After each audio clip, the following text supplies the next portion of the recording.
Dun, dun. Good evening and welcome to News Now with me, Magma McHot and Andy Pahoyhoy. I'm in tonight for Tsunami, who's out with the tide flu. We interrupt your regularly scheduled programming to bring you this latest outbreak of ultra-important news. A renegade group of ultra-important intelligent students have recently published a report on the effects of the 1991 Mount Pinatubo eruption in the Philippines. We immediately will be covering two of their sources, with another source being reviewed by our film critic, Raya Olitic, later in the show. Following that will be live footage from the eruption with our special field correspondent, Tefra Basalti.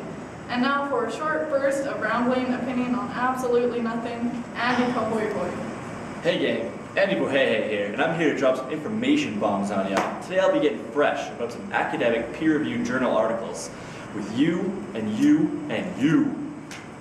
The article entitled Atmospheric Effects of the Mount Pinatubo Eruption was especially useful.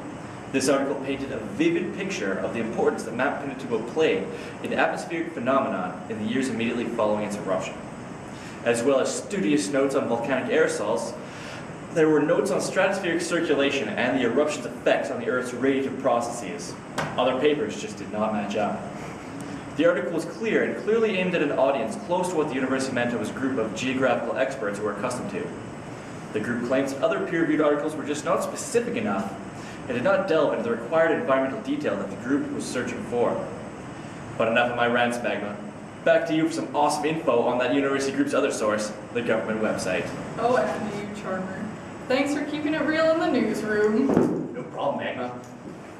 And now for a far more professional approach to reporting, I will be explaining why this renegade university group chose to use this website as a defining website they will be using to convey their message of Mount Pinatubo's destruction. Their government website of choice is the United States Geological Survey, also known as USGS. It is especially useful because it gives a great breakdown of the precursor activities, as well as the impacts, continuing hazards, and the effects of the explosion. These effects include economic, social, and environmental effects. This website was reportedly chosen because of its straightforward layout and uncomplicated conveyance of vital information. Other websites just couldn't compare. Sources close to the group say that other government websites did not put the information they were looking for in a clear manner, such as this one. And now for a look at this weekend's movie reviews with our on-site film critic, Raya Olitic. Raya? Thanks, Magma and Andy. Today I'll be covering the release of the third part of the Mount Pinatubo video on YouTube. Well, folks, this episode, which wraps up the trilogy, seems to be the best so far, from where it continues from part 2 and envelops the viewer with shots of panic that struck the evacuation of a Clark Air Force Base in the Philippines. Combined with stunning videography of the actual explosion of the volcano, heartbreaking music and sound effects transport the viewer to the site of the eruption. Whether it be a circling helicopter or as one of the Americans fleeing the base, this video is extremely adept at ensconcing the viewer in the perils of the eruption of Mount Pinatubo. This installment has received the highest rating from me because it shows most of the after effects as well as the best first-hand footage of all 3 videos. This video gets 2 thumbs up from me, guys. Back to you.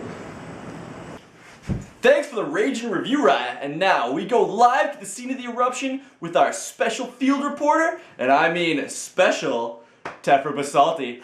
Thanks, Magma. Tefra Basalti here at Mount Pinatubo.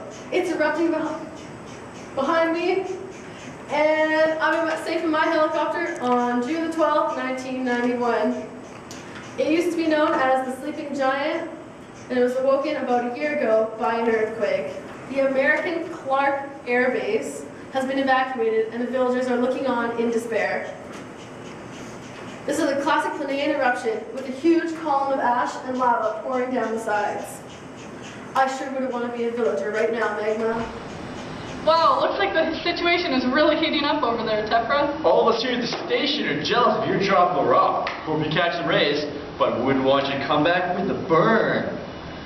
And this wraps up our evening news for News Now. I'm Magma McHot. And I'm Andy Boy Hoy. Good night. Dun, dun, dun, dun, dun, dun, dun.